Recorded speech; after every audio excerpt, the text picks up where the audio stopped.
Be ready. Start. Mr. Deputy Chairman, the middle class is amongst the people hit hardest by the new taxation policy. On the one hand, the tax on their income is on the increase and thereby their income is decreased, and on the other hand, articles of consumption are being subjected to forces which raise their prices. In these circumstances, it will be very difficult for these classes to balance their budget, and the question of their saving anything and their investing their savings for purposes of common good is very problematic. Sir, the middle classes, as is well known, are the backbone of the society.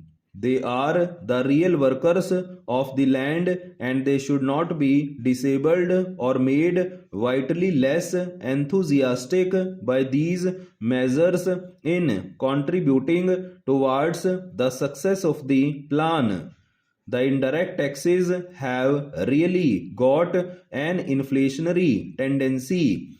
To a complaint made in this respect, the Honorable Finance Minister said that the inflationary tendencies are already there and that the government through these excise duties will be able to mop up a portion of the extra profits for the benefit of the exchequer, and the implied that these excise duties need not raise the prices in many cases.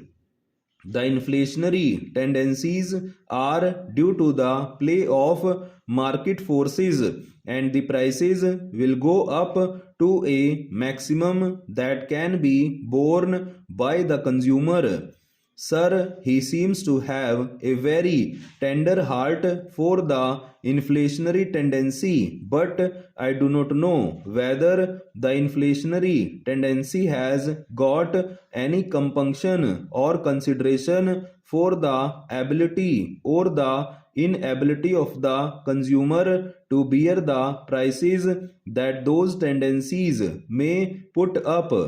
In certain other cases, he admits that the excise duties do raise the prices, and in such cases, excise duties are designed to restrain consumption, either to bring about internal investment or to increase exports.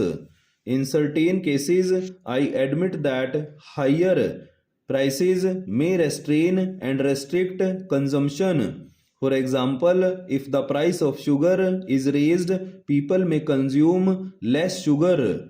That is a known fact, but it does not stop there. In such cases, human nature must be taken into consideration. It is a matter of common knowledge that if sugar is beyond the reach of the people, they do not stop there. They take to other alternative articles. They go in for good or such other things, and therefore no saving is effected thereby.